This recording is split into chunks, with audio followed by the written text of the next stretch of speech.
Right, கேட்கிற கிளியரா கேக்குதா? ஓம் சார். சரி, இந்த கேள்வி சம்பந்தமாக உங்களுக்கு ஏதாவது சந்தேகம் இருந்தா கேட்கலாம். அதாவது இப்படி இப்படி எழுதலாமா இந்த கேள்வியில, இப்படி இப்படி எழுதலாமா அப்படின்னு சொல்லி உங்களுக்கு ஏதாவது சந்தேகம் இருந்தா கேட்கலாம். இந்த முதலாவது கேள்விக்கு இப்படி இப்படி ஆன்சர் எழுத நான் ஒரு ஆன்சர் சொல்லிருங்க. நடைமுறையில நடைமுறையில இருக்க சிவில் சமூகத்தை உதாரணமாக கொடுக்கலாம் தானே?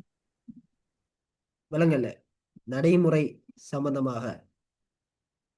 இல்ல சார், இப்ப இருக்கிற சிவில் சமூகங்களை உதாரணம் இப்படி நாட்டுல இருக்குன்னு சொல்லி அதை உதாரணங்களா குறிப்பிடலாம்யா? ஓ, இப்படி சிவில் சமூகம், அதாவது இப்ப இலங்கையை எடுத்துக்கொண்டா இலங்கையில இப்படி இப்படி சிவில் சமூகங்கள் இருக்குது அப்படின்னு சொல்லி உதாரணங்களா கொடுக்க போறீங்க, அப்படியா? ஓ சார். ரைட், அது கொடுக்கலாம், பிரச்சனை இல்லை. ஆனா நடைமுறை, அதாவது அதுக்கு உதாரணங்கள் கொடுக்கும் போது அது இலங்கையில என்னென்ன செய்தது, பிரஜைகளுக்காக என்னென்ன செய்தது என்றதையும் நாங்க கொடுக்கணும். இப்ப நான் முன்னால சென்னன் வைத்தியர் சங்கம் என்று சொல்லி அதுவும் இலங்கையில இருக்குது. அப்ப அதோட நான் ஒரு உதாரணம் சேர்த்து சொன்னேனே, இப்படி வைத்தியர்களுக்கு ஏதாவது சம்பள போதாமை இருந்தா இப்படி அந்த வைத்திய சம்பந்தப்பட்ட சிவில் சமூகங்கள் செயல்படும் என்று சொல்லி. அதே மாதிரி சிறு தேயிலை தோட்ட தொழிலாளர் சங்கம் என்று சொல்லி ஒரு சிவில் சமூகம் இலங்கையில இருக்குது. நீங்க 2வது யூனிட்ல படிச்சிருப்பீங்க சிவில் சமூகம் பகுதியில. சிறு தேயிலை தோட்ட உரிமையாளர் சங்கம் என்று சொல்லி. அப்ப அந்த சங்கத்துக்கு, அந்த சங்கம் வந்து செயல்படுறதுக்கு நீங்க எப்படியான உதாரணங்கள் சொல்லுவீங்க? யாராவது ஒரு ஆள்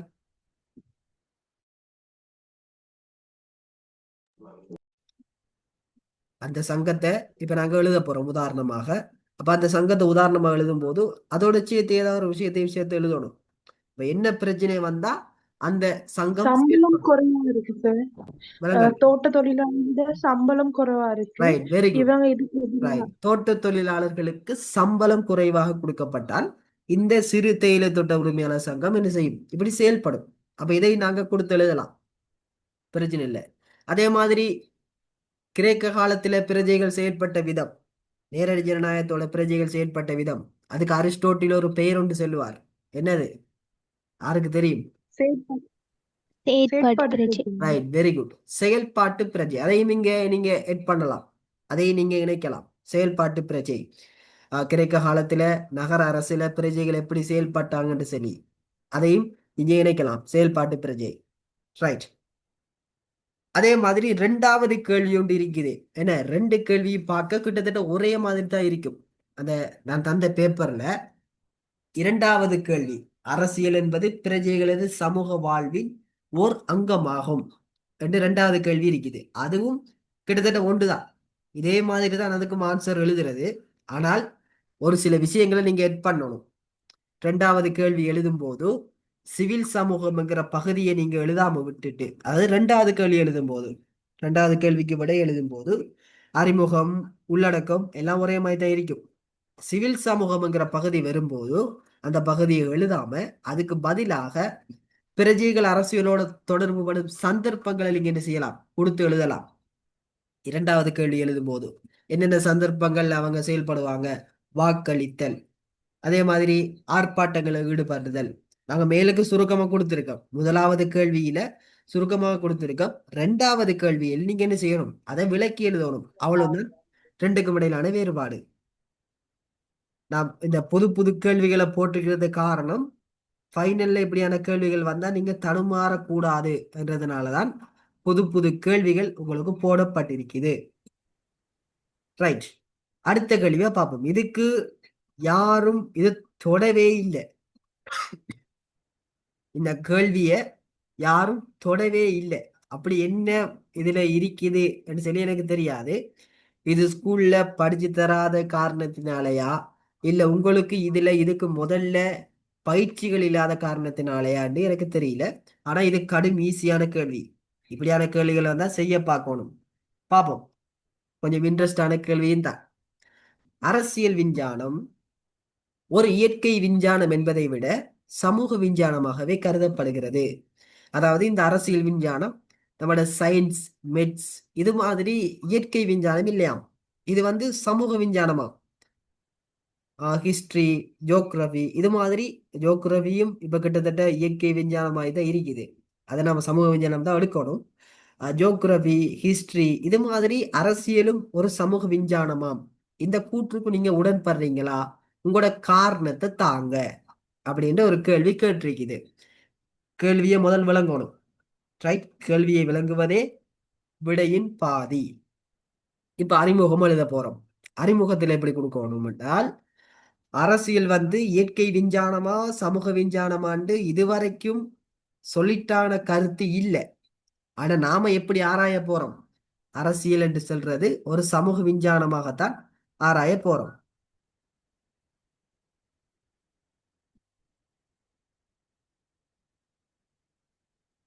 பகுதி 1ல 3வது கேள்வி. அது மொரின் ஏற்கனவே கேட்ட மெசேஜ் என்ன இப்பதான் வந்திருக்குது. பகுதி 1ல 3வது கேள்வி. இந்த கேள்வியை தானே கேட்ட மொரின். மெசேஜ் போட்டிருக்கீங்க. இந்த கேள்வியை தானே கேட்ட நீங்க.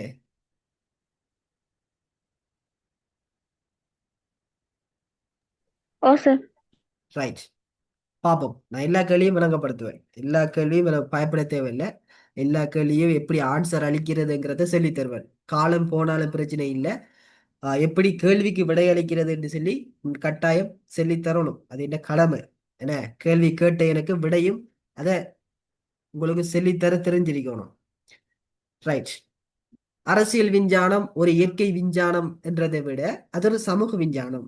இதை பத்தி உங்களோட கருத்து என்னன்னு கேட்கிறாங்க. இப்ப நாங்க எழுத போறோம் எப்படி? அரசியல் விஞ்ஞானம் ஒரு சமூக விஞ்ஞானம் தான் எழுத போறோம்.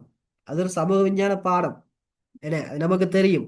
ஆனா நம்மகிட்ட கேட்காங்க, இந்த கருத்துக்கு நீங்க உடன்படுறீங்களா, இதை வந்து டிஸ்கஸ் பண்ணுங்கன்னு சொல்லி. இப்ப நாங்க அதுக்கு அறிமுகம் எழுத போறோம். எப்படி அரசியல் வந்து இயற்கை விஞ்ஞானம் என்று சொல்லியோ சமூக விஞ்ஞானம் என்று சொல்லியோ இதுவரைக்கும் சொல்லிட்டான கருத்து எதுவும் இல்லை. மாபெரும் அரசியல் மேதை அரிஸ்டோட்டில் அரசியலை வந்து ஒரு சமூக விஞ்ஞானமா தான் பார்க்கிறார். ஆனால் இன்னும் சில அறிஞர்கள் இருக்காங்க. அவங்க என்ன சொல்றாங்கன்னா, இந்த அரசியல் விஞ்ஞானம் வந்து ஒரு சமூக விஞ்ஞானம் இல்லை, அது ஒரு இயற்கை விஞ்ஞானம் என்று சொல்லி ஒரு சில அறிஞர்களோட கருத்து இருக்குது. இப்ப நாம அது இயற்கை விஞ்ஞானமா சமூக விஞ்ஞானமாங்கிற விஷயத்த பார்க்க போறோம். இன்னொரு அறிமுகத்தை கொடுக்கணும். இவ்வளவுதான் அறிமுகம். கட்டுக்கட்ட எழுத தேவையில்லை, இவ்வளவும் கொடுத்தா போதும். ரைட். இப்ப முதலாவது நாங்க கொடுக்க போறோம் இவ்வளவுதான் அறிமுகம். இப்ப உள்ளடக்கத்துல கொடுக்க போறோம் அரசியல் இயற்கை விஞ்ஞானம் என்று சில அறிஞர்கள் சொல்றாங்க. அதை முதல்ல கொடுக்கணும். கேள்வி எப்படி இயற்கை விஞ்ஞானமா சமூக விஞ்ஞானமானதான் கேட்காங்க. அப்ப நாங்க முதல்ல எப்படி இதுக்கு ஆன்சர் கொடுக்க போறோம்? சமூக விஞ்ஞானம் தான் என்று சொல்லித்தான் என்ன செய்ய போறோம்? ஆன்சர் கொடுக்க போறோம். அதனால ஃபெஸ்ட்டுக்கு இதை இயற்கை விஞ்ஞானம் என்று சொல்லி சொல்றவங்க என்னென்ன வாதங்களை முன்வைக்காங்க என்று நாங்க கொடுக்க போறோம். இப்ப அரசியலும் அரசியல் விஞ்ஞானமும் இந்த ரெண்டுக்கும் இடையிலான வேறுபாடுகள் என்ற ஒரு கேள்வி வந்தா முதல்ல தொடர்புகளை தான் கொடுக்கணும். அரசியல் செய்தல், அரசியல் கற்றல் என்று சொல்லி தொடர்பு இருக்குதே, அந்த தொடர்புகளை தான் முதல் கொடுக்கணும். அதுக்கு பிறகுதான் வேறுபாடுகளை கொடுக்கணும். சோ அது மாதிரிதான் இந்த கேள்வி. முதல்ல இயற்கை விஞ்ஞானம் என்று சொல்றதுக்கான காரணங்கள் என்ன, அதுக்கு பிறகு சமூக விஞ்ஞானம் என்று சொல்றதுக்கான காரணங்கள் என்ன, இப்படிதான் ஆன்சர் அளிக்கணும். பார்ப்போம். இயற்கை விஞ்ஞானம் என கூறும் கருத்துக்கள். அரசியலை வந்து இயற்கை விஞ்ஞானம் என்று சொல்லி சில பேர் சொல்றாங்களே, அவங்க என்ன கருத்துக்கள் முன்வைக்காங்க என்று பார்ப்போம். முதலாவது, அரசறிவியலில் பொதுமைப்படுத்தப்பட்ட முடிவுகள் காணப்படுதல். அதாவது முறையாக அவதானிக்கப்பட்டதும் பகுப்பாய்வு செய்யப்பட்டதுமான ஒரு அறிவு குவியல் அரசறிவியலில் காணப்படுகிறது. அதன் மூலம் அரசியல் கோட்பாடுகளும் எண்ணக்கருக்களும் தோன்றியுள்ளன. இப்ப இயற்கை விஞ்ஞான பாடங்களை பார்த்தோம் என்று சொன்னா, உதாரணத்துக்கு சயின்ஸ் பாடத்தை எடுப்போமே, சயின்ஸ், மேத்ஸ், இதெல்லாம் இயற்கை விஞ்ஞானம். இதுல ஒரு பொதுமைப்படுத்தப்பட்ட முடிவு இருக்கும். அதாவது எல்லோரும் சொன்ன ஒரு கருத்து இருக்கும், பொதுமைப்படுத்தப்பட்ட முடிவு என்று சொல்லி எல்லோரும் சொல்ற ஒரு கருத்து இருக்கும். இப்போ ஒன்றையும் ஒன்றையும் கூட்டினால் 2, இது ஒரு பொதுமைப்படுத்தப்பட்ட கருத்து. யாரும் இதை மறுக்க இயலாது. ஒன்றையும் கூட்டினா 2, இதான் இயற்கை விஞ்ஞானப்படி இது பொதுமைப்படுத்தப்பட்ட கருத்து, யாரும் மாற்ற இயலாது. அதே மாதிரி அரசியல்லையும் பொதுமைப்படுத்தப்பட்ட கருத்து இருக்குது என்று சொல்லி சொல்றாங்க. உதாரணத்துக்கு அரிஸ்டோட்டில் சொல்றார், சமூக அசமத்துவமே சகல புரட்சிகளுக்கும் காரணம் என்று சொல்லி. அதாவது சமூகத்துல சமத்துவம் இல்லாத காரணம்தான் புரட்சிகள் ஏற்படுறதுக்கு காரணமாம். இதை வந்து பொதுவாக எல்லோரும் ஏற்றுக்கொள்ளக்கூடியது. நாமளும் இந்த விஷயத்தை ஏற்றுக்கொள்றோம். என்ன, சமூகத்துல சமத்துவம் இல்லாத காரணம் தான் புரட்சிகள் ஏற்படுறதுக்கு காரணம். இது வந்து பொதுமைப்படுத்தப்பட்ட கருத்து. அதே மாதிரி லார்ட் ஆக்சன் என்கிற அறிஞர், இது புத்தகத்துல பேர் இல்ல, லார்ட் ஆக்சன்ங்கிறது ஒரு அறிஞருடைய பெயர். அவர் என்ன சொல்றார்? அதிகாரம் மாசுபடுத்துகிறது. அதிகாரம் வந்து ஆட்சியாளனை மாசுபடுத்துகிறது. ஆட்சியாளனை மட்டும் இல்லாம நாட்டையும் அதிகாரம் என்ன செய்யுது? மாசுபடுத்துது. அதிகமாக அதிகாரம் இருந்தா மனிதனை அது வந்து மாசுபடுத்துது, ஒரு தூய்மை இல்லாம ஆக்குது. அதே மாதிரி நாட்டையும் அப்படி கொண்டு போகுது சொல்லி சொல்றாங்க. இதுவும் பொதுமையான கருத்து தான், நாமளும் இதை ஏற்றுக்கொள்றோமா இல்லையா? அதே மாதிரி மக்கியவள்ளி சொல்றார், அரசாங்க முறைகள்லேயே ஜனநாயக அரசாங்கம் தான் பெஸ்ட் என்று சொல்றார். இதை நாங்க ஏற்றுக்கொள்றோமா இல்லையா? அப்ப இப்படி இயற்கை விஞ்ஞானத்துல பொதுமைப்படுத்தப்பட்ட கருத்துக்கள் இருக்கிற மாதிரி அரசியல்லையும் பொதுமைப்படுத்தப்பட்ட கருத்துக்கள் இருக்குது. இதனால அரசியல் ஒரு இயற்கை விஞ்ஞானம் என்று சொல்லி சொல்றாங்க. யாரு? அரசியலை இயற்கை விஞ்ஞானம் என்று சொல்லி சொல்றவங்க இப்படி ஒரு கருத்தை முன்வைக்காங்க. அடுத்த கருத்து, தெளிவின்மையும் துல்லியமின்மையும் அரசியல் கல்வியில் காணப்பட்டாலும், அதாவது ஒரு தெளிவொன்று இல்லை அரசியல்ல, ஒரு தெளிவொன்று இல்லை. காலத்துக்கு காலம் ஒவ்வொரு அறிஞர்களும் ஒவ்வொரு விதமா பேசுறாங்க ஒரு விஷயத்த. இறைமை பத்தி எடுத்துக்கிட்டா ஆரம்பத்தில் ஒரு அறிஞர் பேசியிருப்பார், பிறகு ஒரு அறிஞர் வேற விதமா பேசியிருப்பார். அப்ப ஒரு தெளிவொன்று இல்லை அரசியல் கல்வியில.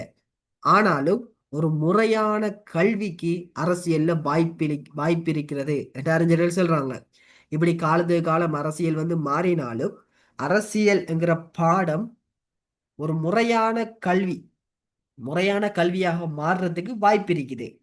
இப்ப யூனிவர்சிட்டியில கூட அரசியலுக்கு சொல்லி ஒரு தனிப்பகுதி இருக்குது, என்ன தனித்துறை இருக்குது. அப்போ ஒரு முறையான கல்விக்கு அரசியல் என்ன இருக்குது?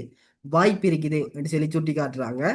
அதே மாதிரி காரணத்துக்கும் விளைவுக்கும் தொடர்பு ஏற்படுத்தி ஆராயும் விஞ்ஞான முறை அரசியலிலும் காணப்படுவதாக அவர்கள் எண்ணுகிறார்கள். அதாவது இந்த அரசியலை இயற்கை விஞ்ஞானம் என்று சொல்லி சொல்றாங்களே, அவங்க என்ன சொல்றாங்க என்றால், இயற்கை விஞ்ஞானத்துல ஒரு முறை இருக்குதாம். அதாவது சயின்ஸ், மெட்ஸ் இதுல எல்லாம் வந்து ஒரு முறை இருக்குதாம். என்னென்றால் காரணத்திற்கும் விளைவுக்கும் தொடர்பு ஏற்படுத்தி ஆராயும் முறை. அது என்ன புதுவிதமான முறையா இருக்குது? இது என்னன்னு பார்த்தால், உதாரணத்துக்கு மரம் செழிப்பாக வளருது. மரம் செழிப்பாக வேர் விட்டு கிளைகள் விட்டு பழம் தருகுது. அப்ப இப்படி செழிப்பாக வளருது. இது வந்து விளைவு. இந்த மரம் இப்படி வளர்றதுக்கு காரணம் என்ன என்று பார்த்தால், மனிதன் வெளியிடுற கார்பனீரொட்சைட்டின் விளைவு. மனிதன் வெளியிடுகின்ற கார்பனீரொட்சைட் தான் இதுக்கு காரணம். அப்ப மரம் செழிப்பாக வளர காரணம் என்ன? மனிதன் வெளியிடுற கார்பனீரொட்சைட்டின் விளைவு. ரைட்? அப்ப காரணத்துக்கும் விளைவுக்கும் என்ன தொடர்பை ஏற்படுத்தி ஆராயுது. இது விஞ்ஞானத்தில் இருக்குது. மரம் செழிப்பாக வளருது காரணம் என்ன என்றால் மனிதன், இது வந்து காரணம். மரம் செழிப்பாக வளருது காரணம் என்ன? விளைவு என்ன என்று சொன்னால் என்ன? மனிதன் வெளியிடுற கார்பனீரொட்சைட்டின் விளைவு, எஃபெக்ட். மனிதன் வெளியிடுற கார்பனீரொட்சைட்டின் எஃபெக்டால தான் என்ன மரம் செழிப்பாக வளர காரணம். அப்ப காரணத்துக்கும் விளைவுக்கும் தொடர்பை ஏற்படுத்தி ஆராயிற முறை அரசியல்லையும் என்ன செய்யலாம் காணப்படுறதாக சொல்றாங்க. முறைப்படி ஆராய்ந்து பெற்ற அனுபவமும் சோதனை நடத்தியதன் விளைவாக கிடைத்த அறிவும் சேர்ந்துதான் அரசியலையும் விஞ்ஞானம் என்றே கூற வேண்டும். அதாவது அரசியல்லையும் இப்படி ஒரு முறை இருக்கிறதாக சொல்றாங்க. இப்ப ஏன் போராட்டம் வருகிறது? அது காரணம் என்ன? போராட்டம் வந்து ஒரு விளைவு. அதுக்கு காரணம் என்ன? சமூகத்துல சமத்துவம் இல்லை, அதான் காரணம். அதே மாதிரி ஆட்சியாளன் வந்து சர்வாதியாக மாறுறார், இது வந்து விளைவு. இதுக்கு காரணம் என்ன? நீங்களே சொல்லுவீங்க. இது காரணம் என்ன?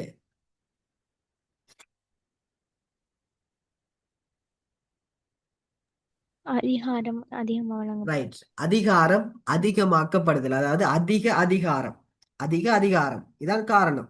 அப்ப இந்த ஒரு முறை, அந்த சயின்ஸ்ல பயன்படுத்தின அந்த முறை அரசியல்லையும் காணப்படுறதுனால அரசியலையும் இயற்கை விஞ்ஞானம் என்று சொல்லி சொல்றாங்க. அடுத்தது, ஆய்வு கூடங்களில் சோதனை நடத்த முடியாவிடினும் அரசியல்ல லெப்ல எல்லாம் வந்து சோதனை செய்ய இயலாது. என்ன, அரசியல்ல, அரசியல் விஞ்ஞான பாடத்துல லெப்ல எல்லாம் சோதனை செய்ய இயலாது, சோதனை செய்ய முடியாது. அப்படி இருந்தாலும் சில அரசியல் மேதைகளின் விதிமுறைகளை எல்லாம் இன்றைய அரசியல் அமைப்புகளில் கையாள முடியும். இப்ப சில அரசியல் அமைப்புகள்ல வந்து யாப்புக்கள்ல வலுவேராக்கம் என்கிற விஷயத்தை சேர்க்காங்க. இலங்கை அரசியலமைப்பு எடுத்துட்டாலும், இந்தியாவினுடைய அரசியலமைப்பு எடுத்துக்கிட்டாலும், அதே மாதிரி அமெரிக்காவுடைய அரசியலமைப்பு எடுத்துக்கிட்டாலும் இந்த வலுவேராக்கம்ங்கிற விஷயம் அதுல காணப்படுகிறது. ஏன் வலுவேராக்கத்தை கொண்டு வந்தாங்க? அது ஒரு அரசியல் மேதையின் விதிமுறை, அரசியல் மேதையின் விதிமுறை. இப்ப பைத்தகரசின் தேற்றம் என்று சொல்லி மெட்ஸ்ல இருக்குது, பைத்தகரசின் தேற்றம் என்று சொல்லி அத இப்ப நிறைய இடத்துல பயன்படுத்துறாங்க.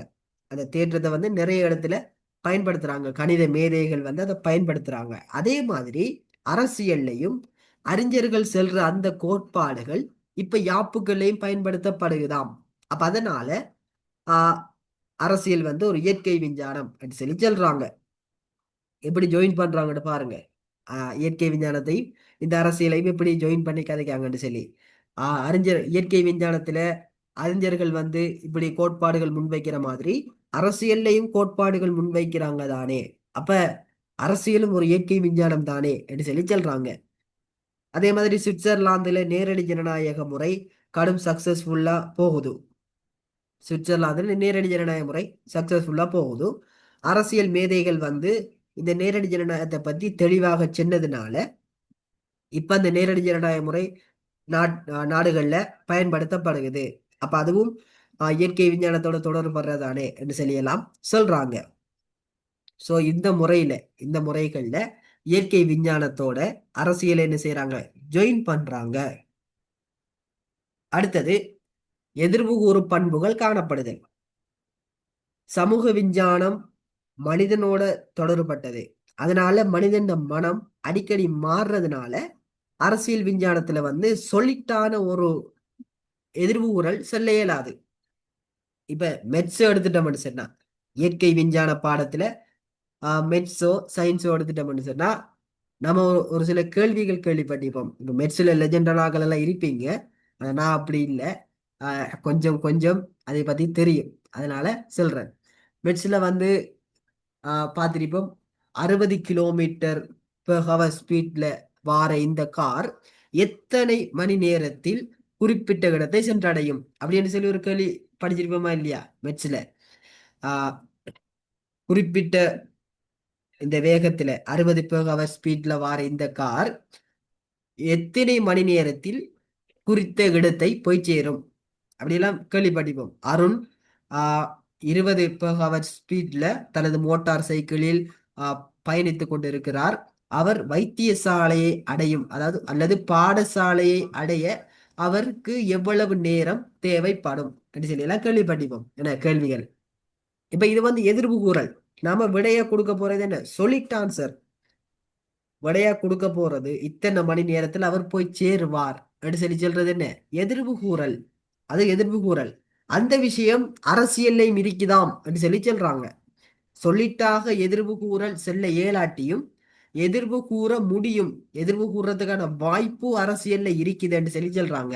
இப்ப உதாரணத்துக்கு நம்மட கால் மார்க்ஸ் வந்து சொன்னார், மக்கள் எல்லோரும் முதலாளித்துவத்துக்கு எதிராக போராடினால் சோசலிசம் பிறக்கும் அப்படி சொல்லி சொன்னார். என்ன, முதலாளித்துவத்துக்கு எதிராக மக்கள் போராடினால் சோசியலிச அரசு உருவாகும். இது ஒரு எதிர்வு கூறல். என மக்கள் எல்லோரும் முதலாளித்துவத்துக்கு எதிராக போராடினா எதிர்காலத்துல சோசியலிச அரசு உருவாகும் என்று சொல்லி கால் மார்க்ஸ் என்ன செய்றார், எதிர்வு கூறுறார், எதிர்வு கூறுறார். அப்ப இதுவும் அதுவும் ஒன்றுதானே என்று சொல்லி இயற்கை விஞ்ஞானிகள் இதை வந்து இயற்கை விஞ்ஞானத்தோட தொடர்புபடுத்துறாங்க. இந்த அரசியலை இயற்கை விஞ்ஞானத்தோட தொடர்புபடுத்துறாங்க. இப்ப இயற்கை விஞ்ஞானத்தில் இருக்கக்கூடிய எதிர்வு கூறல் சொல்லிட்டாக நடக்கும். இத்தனை மணித்தியாலத்துல இத்தனை வேகத்துல வார கார் இத்தனை மணித்தியாலத்துல இந்த இடத்தை போய் சேரும் என்று சொல்றது சொல்லிட்டாக நடக்கும்.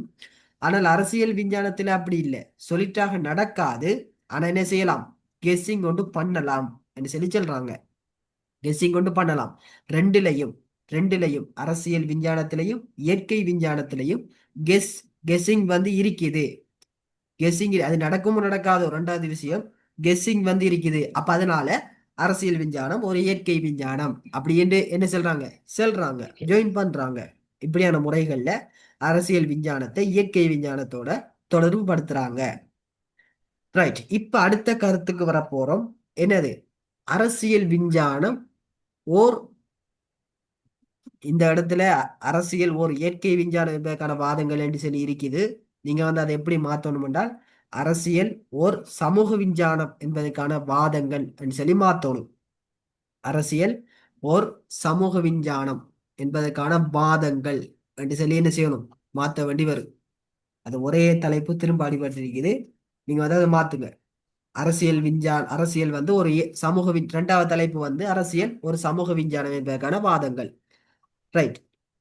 இப்ப நம்ம மேலுக்கு பார்த்த விஷயம் என்ன, அரசியல் ஒரு இயற்கை விஞ்ஞானம் அப்படின்னு சொல்லி சொன்னாங்க. இப்ப என்ன சொல்றாங்க, அரசியல் ஒரு சமூக விஞ்ஞானமாம். அதுக்கும் ஒரு சில வாதங்கள் முன்வைக்கப்படுது. பார்ப்போம். முடிவான கோட்பாடுகள் இன்மை. இந்த அரசியல் வரைவிலக்கணம், அரசியல்ல கோட்பாடுகள், அரசியல் தத்துவங்கள், இது பத்தி அறிஞர்களிடையே சில கருத்து வேறுபாடுகள் இருக்குது. அரசியலை ஆராய்வதற்கென இந்த விஞ்ஞானத்தில் இயற்கை விஞ்ஞானத்தில் காணப்படுற மாதிரி ஒரு பொதுவான வழிமுறைகள் எதுவும் இருக்கல்ல.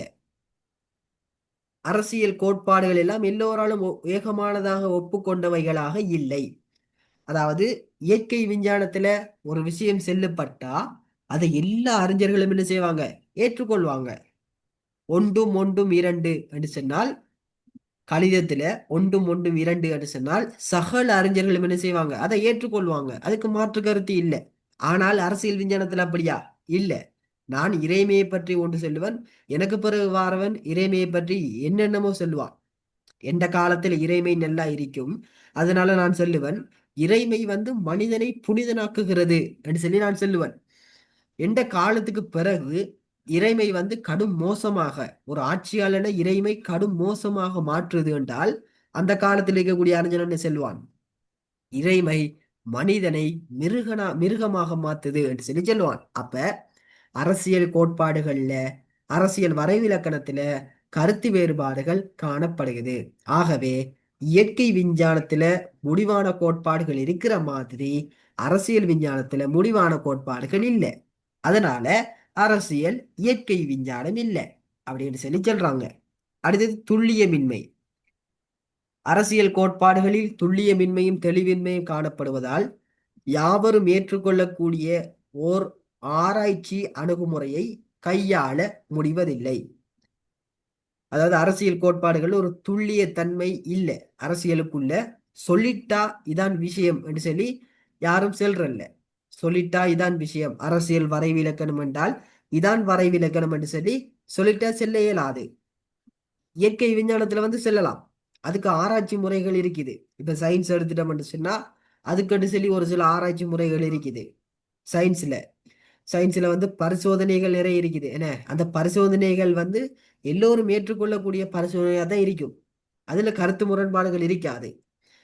சயின்ஸ்ல வந்து பரிசோதனைகள், ஒரு குழாய்க்குள்ள இதை ஊத்துங்க, இதை போடுங்க, இப்படி இப்படி செஞ்சா இன்ன விளைவு வரும் அப்படியெல்லாம் சொல்லுவாங்க.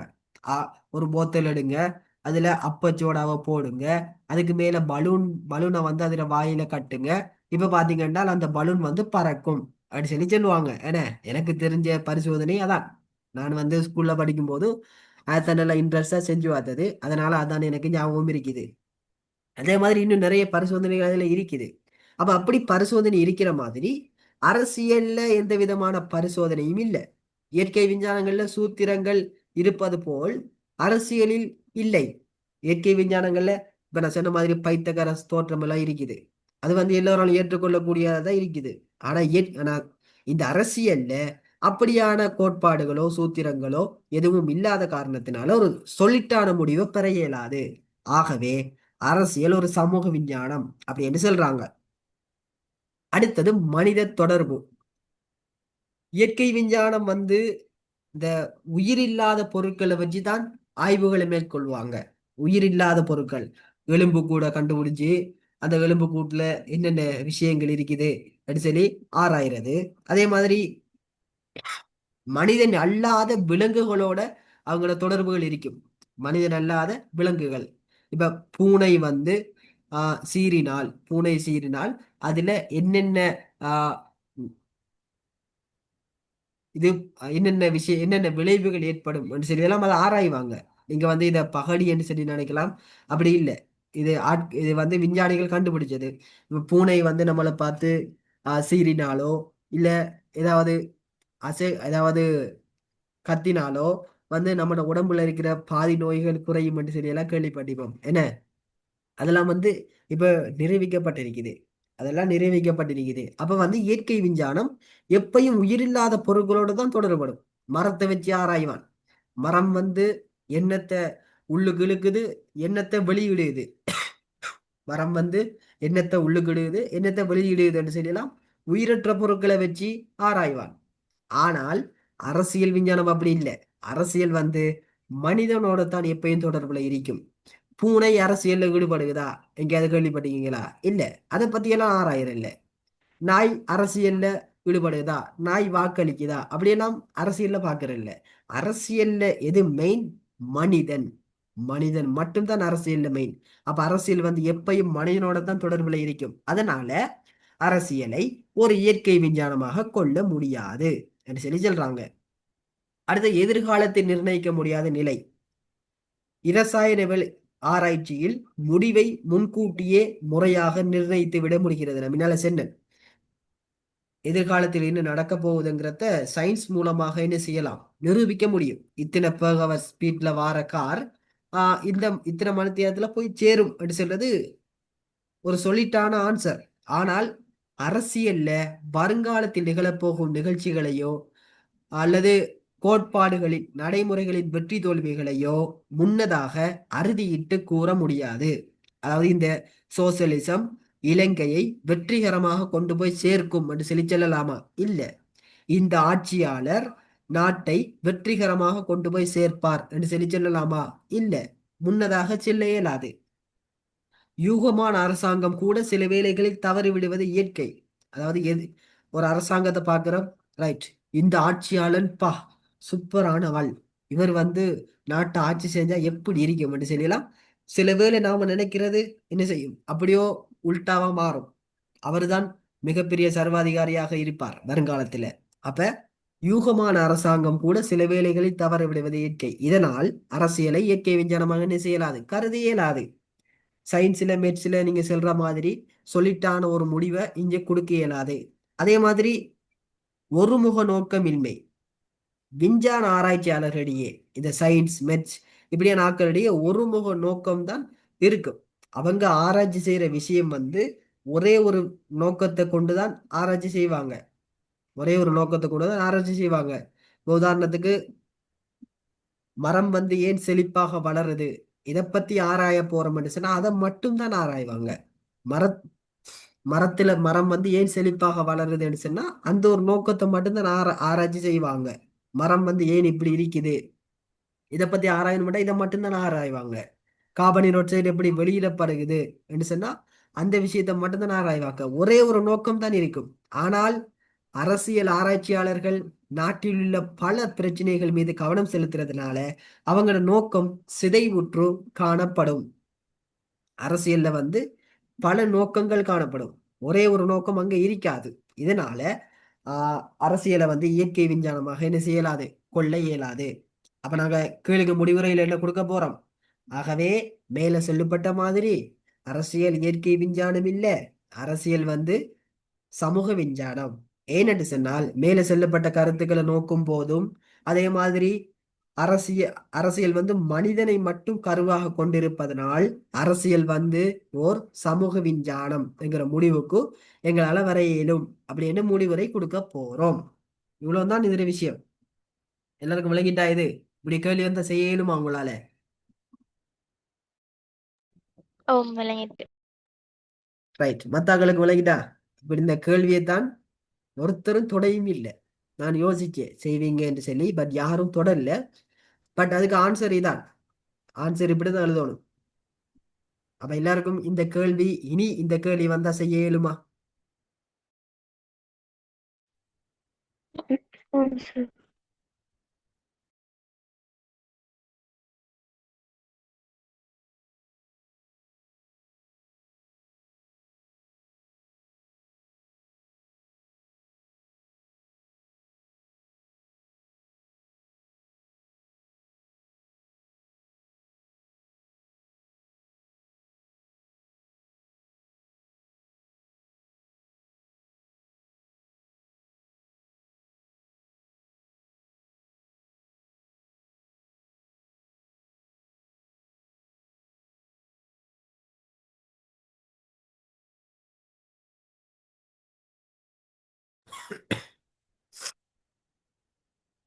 இந்த கேள்வியை வந்து 4வது கேள்வியை வந்து இந்த வகுப்புல பார்ப்போமா இல்ல அடுத்த வகுப்புல பார்ப்போமா? உங்களோட விருப்பம் தான். இந்த வகுப்புல விளங்கல, சத்தமா கதைக்கணும். இந்த வகுப்புல பார்ப்போம். ரைட், இந்த வகுப்புல பார்ப்போம். மத்த எல்லாருக்கும் ஓகே தானே? இந்த வகுப்புல பார்ப்போம். சரி, அரசியல் விஞ்ஞானத்தை கற்கிறதுக்கான முக்கியத்துவம். இதுவும் நிறைய பேர் செய்யாத கேள்விதான். 1-2 பேரை தவிர மற்ற 40 நிமிஷத்துல கட் ஆயினா திரும்பவும் 2 நிமிஷத்துல ஜாயின் ஆகுங்க. இந்த கேள்விக்கு நிறைய பேர் ஆன்சர் அளிக்கல. ஒரு சில பேர் தான் இதுக்கு ஆன்சர் கொடுத்திருந்தீங்க. பார்ப்போம். இதுல அறிமுகம் வந்து எப்படி கொடுக்கணும்னு சொல்ல, முதல்ல அரசியல் விஞ்ஞானத்தை பத்தின ஒரு சின்ன ஒரு விளக்கம். அரசியல் விஞ்ஞானத்தை பத்தி சின்ன ஒரு விளக்கம். அரசியல் விஞ்ஞானம் என்றா என்ன என்று சொல்லி தான் கொடுக்க போறோம். அரசியல் விஞ்ஞானம் வந்து அரசியலை படிக்கிறது. அரசியலை படிக்கிறது. இப்படி ஒரு 2 வரியில, ஒரு 2 இல்லாட்டி 3 வரியில அரசியல் விஞ்ஞானத்தை பத்தி கொடுக்கணும்.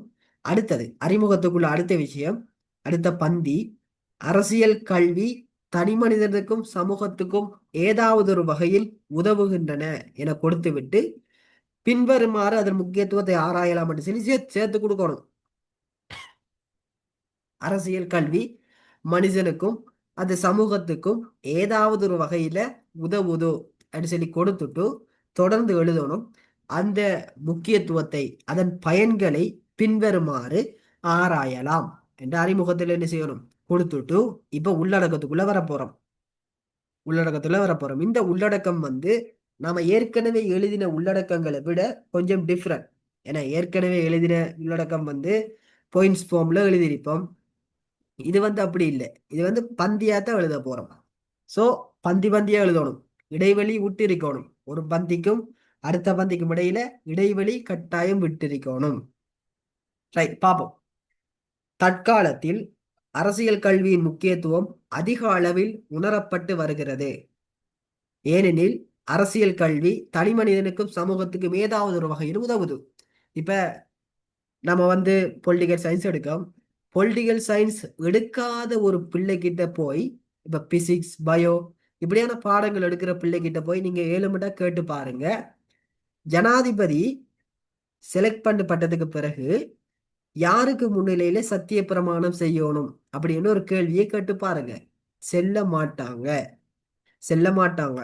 ஜனாதிபதி தேர்தலுக்கு எப்படி வாக்களிக்கணும்னு சில அவங்களுக்கு தெரிஞ்சிருக்குமே தவிர, ஜனாதிபதி செலக்ட் பண்ணப்பட்டதுக்கு பிறகு யாருக்கு முன்னிலையில சத்திய பிரமாணம் செய்யணும்னு கேட்டு பாருங்க.